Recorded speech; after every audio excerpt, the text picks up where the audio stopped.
Hello fellas, let me present you my latest toy, the AllPowers R1500 portable power station. The product has been with me for some time and I might say it has some really nice capabilities in a relatively small package for a relatively low price. The device can provide a maximum power output of 1800 watts and a surge power output of up to 3000. And with capacity of 1152 watt hours, it's no secret it's a small beast. Not to mention that the power station can be expanded with up to 3 additional battery packs and the total capacity can reach 4608 watt hours. The device is equipped with the relatively safe lithium iron phosphate batteries. Later I will disassemble it so we can take a better look at them. The weight of the power station is 16.7 kilos and the one thing that I don't like is there no handle so the user can carry it with one hand. Sure, there's a handle on each side, but those can be quite inconvenient.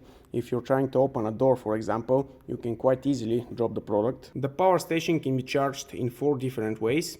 Using AC power, it supports 1500 watts quick charge and the battery pack can be charged up to 80% in 45 minutes. It can be charged by a solar panel with a maximum power input of 650 watts. The battery pack can be charged in under 2 hours. The third way to charge the power station is a combination of AC and solar input. This in case your utility grid is not quite stable or you're charging the power station from a less powerful petrol generator. The solar input will give you an additional juice and will decrease the charging time. And finally, you can charge the power station using your car cigarette lighter. It supports 12 or 24 volts. Probably the manufacturer should have written DC output and DC input for charging, as currently it's a little bit misleading. So much with the input and the charging options. Let's take a look at the output starting top to bottom. We have 2 convenient wireless charging ports with a maximum output of 15 watts each. While wirelessly charging the iPhone, let's bring your attention to the display where you can see information about the power input or output, as well as other useful information like the remaining battery time and which ports are currently active. What else do we have? A couple of USB-A ports with a maximum output of 18 watts each and a couple of USB-C ports with a maximum output of 100 watts each. Let's test them with the FNIRSI USB tester I have.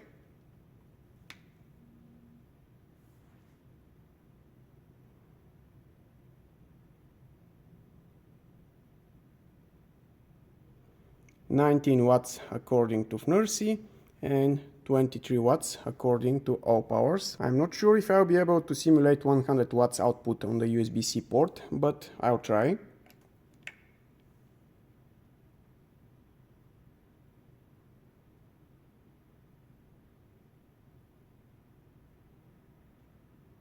$80 watts. I already showed you the car cigarette DC output providing 12 volts and up to 10 amps.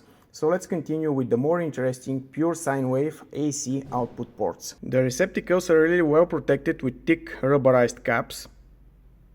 As I don't have a standard oscilloscope available, I will use this Fluke power quality analyzer to take a look on the sine wave the device produces. And as you can see, the device is producing almost perfect sine wave, with some really minor irregularities in the places where the wave is changing polarity. Let's monitor how the voltage and the sine wave will change under load. I will use a 1000 watts Care Hair vacuum cleaner. Well, the sine wave got really messy. Let's try once again.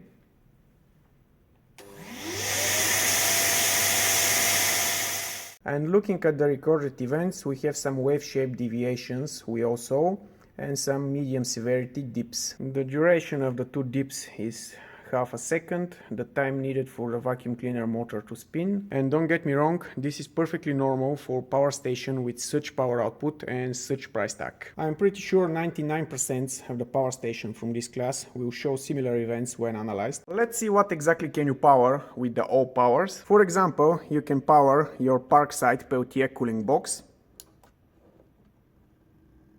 And with 80% of charge, you can expect a 13 hours of runtime, which is more than enough to drink all the beers you have. And while cooling the beers for the evening party, your wife can do its hair.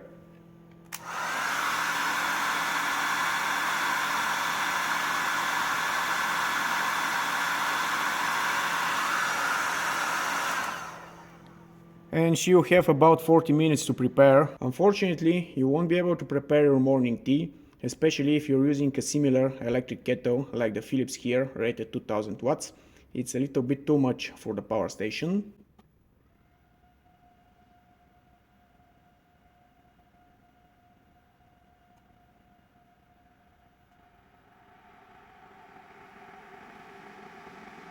And that's it, the protection of the power station. For the same reason, you need a less powerful electric heater for your tent, or you should put the one you have to low power, otherwise you risk tripping the internal protection of the power station.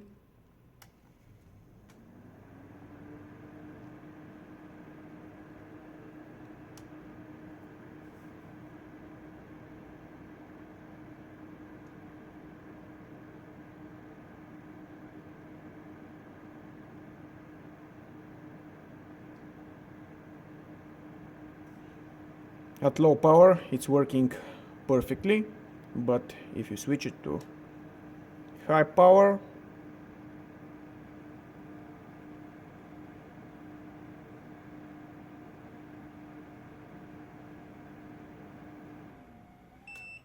and that's it. As I know some of you would ask, yes, you can power your coffee machine with the AllPowers.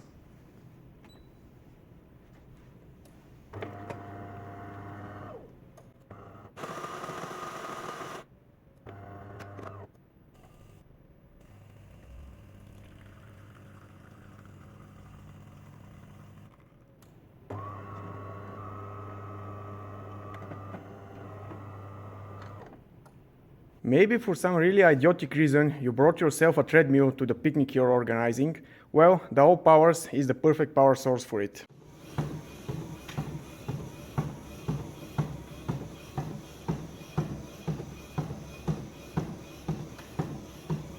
And of course, don't expect this to work if you're running above 8 km per hour. You can use the power station to drill some granite using your Bosch professional hammer drill.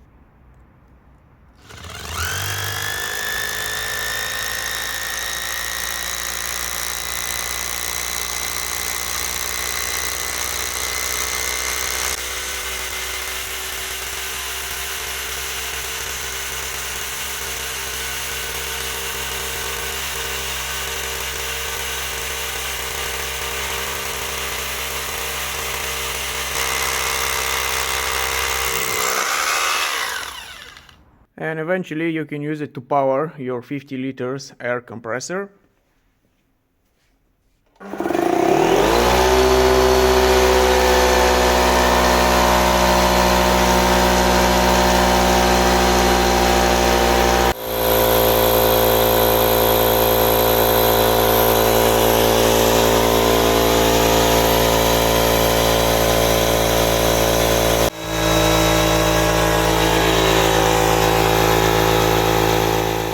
Without any issues, you can use the power station to power your Parkside AC jigsaw.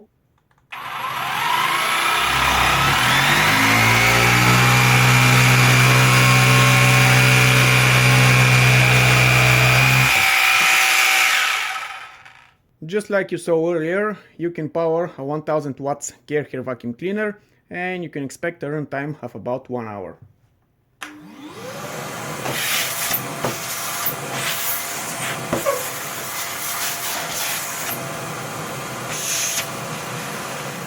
As it goes to powering angle grinders, the things are a little bit tricky here. The majority of the modern AC angle grinders are using universal motors characterized with high inrush current, and due to the mechanics of the angle grinders, that inrush current can get even higher. On top of that, lots of the modern AC angle grinders are variable speed. They have electronics for controlling the motor speed, for protecting the motor from undervoltage, overvoltage, unwanted motor restart, and so on. And taking account of the high inrush current and additional electronics, you'll see that not all angle grinders are suitable to be powered by such power station. I will start with this 1450 watts Metabo, which strips the internal protection of the power station even at speed level 1.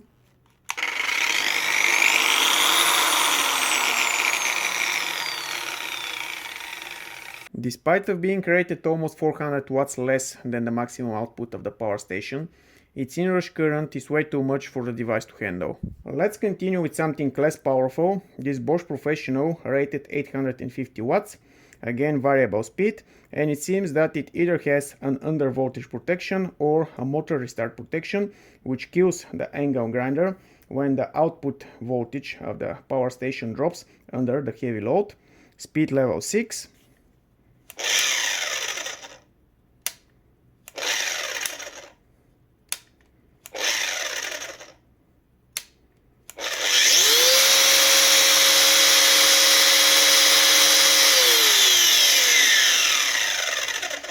Sometimes you might trick it to run, but most of the time it will die. If you set it on speed level 1, you won't have issues starting it, and then you can easily accelerate it to speed level 6.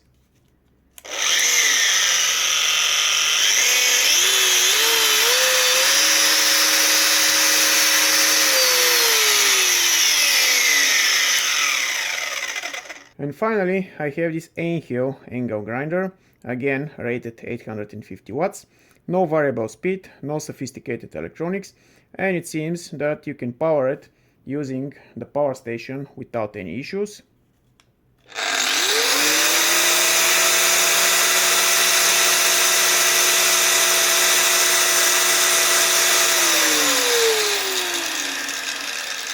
Well, having one really mediocre angle grinder can sometimes come handy.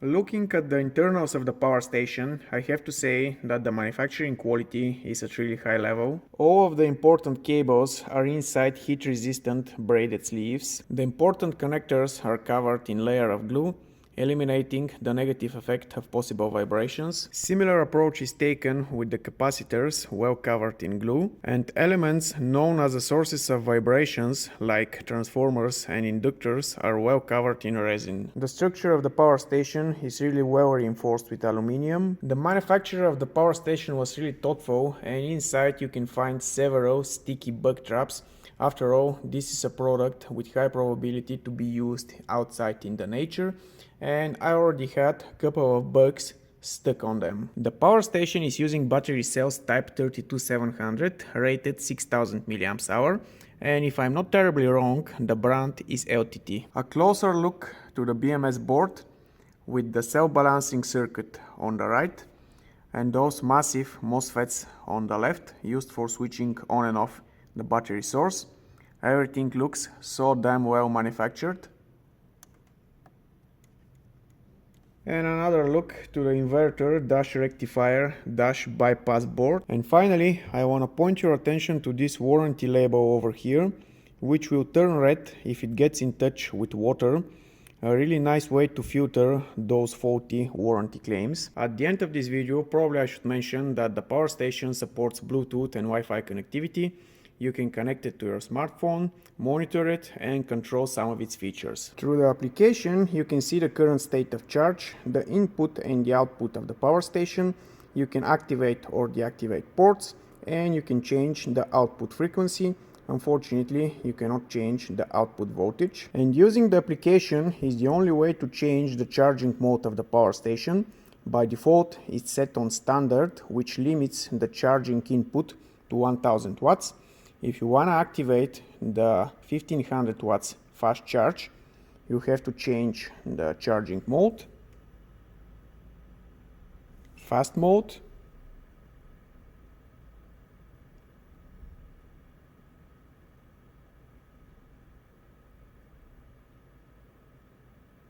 and you see how the charging input increases.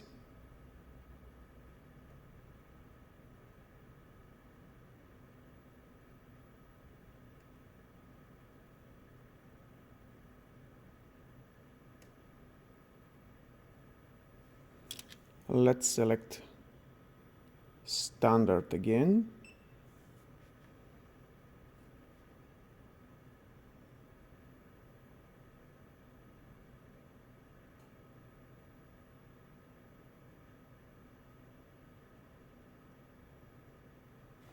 And if we select mute mode, the input will drop even further, all the way down to about 400 watts. By the way, there's no difference in the sound level the device generates when you select mute mode. Frankly, I don't know what's muted, but definitely not the two fans. Well, enough with this review. I really hope you find it helpful. If you like the video, you know what to do. Bye guys, and see you soon.